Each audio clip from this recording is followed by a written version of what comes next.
Din Djarin partially removes his helmet to eat in front of Baby Yoda in The Mandalorian Season 2, Episode 4.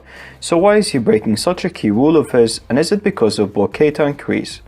In The Mandalorian Season 1, it was revealed that Mandos aren't supposed to remove their helmets in front of another living being.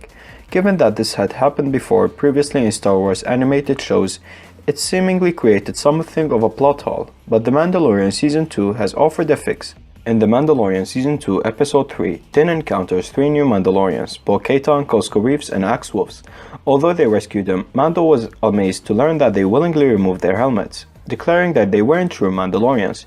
In response, Bo-Katan, who was born on Mandalore, revealed that Din was a child of the Watch, a hardline sect who believed in the way of the Mandalore, and that other Mandalorians don't follow this helmet rule. It's possible that this has had an impact on Din. Early on in The Mandalorian Season 2, Episode 4, Mando and Baby Yoda settle down on the Razor Crest to eat a bowl of soup, and aside from keeping the child fed for all 3 seconds, the scene is notable because of how Din eats in front of him.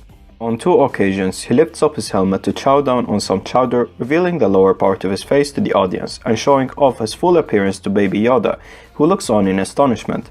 Of course, it may be possible that Mando is simply relaxing his helmet rule in front of the child. After all, it's not like Baby Yoda can tell anyone what he really looks like. But Mando did form a connection with Bo-Katan, and that could be the reason for the switch. Din was raised by the Death Watch, but it seems that while he was taught aspects of the Mandalorian code, he wasn't clued on every aspect of their culture. Which is why Bo-Katan not only acts differently to him, but knows more than he does. Since Bo-Katan was quite clearly a true Mandalorian, then it would open Din's eyes to the fact that his way is not the only way. That doesn't mean he'll change completely, or no longer subscribe to the way of the Mandalore, but it does lower the race, which is why Bo-Katan not only acts differently to him, but knows more than he does. Since Bo-Katan was quite clearly a true Mandalorian, then it would open Din's eyes to the fact that his way is not the only way.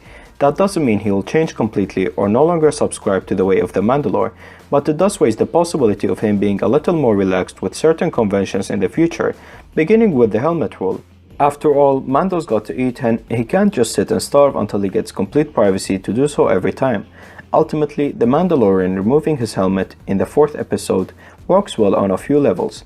Since he does it in front of Baby Yoda, then it shows the close relationship and complete trust that has developed between the pair. And if it is indeed inspired by Bo-Katan, then that strengthens her connection to Din, which will be important for when she presumably returns later in The Mandalorian Season 2. And perhaps most crucially of all, this can allow the show to build towards Mando removing his helmet more often.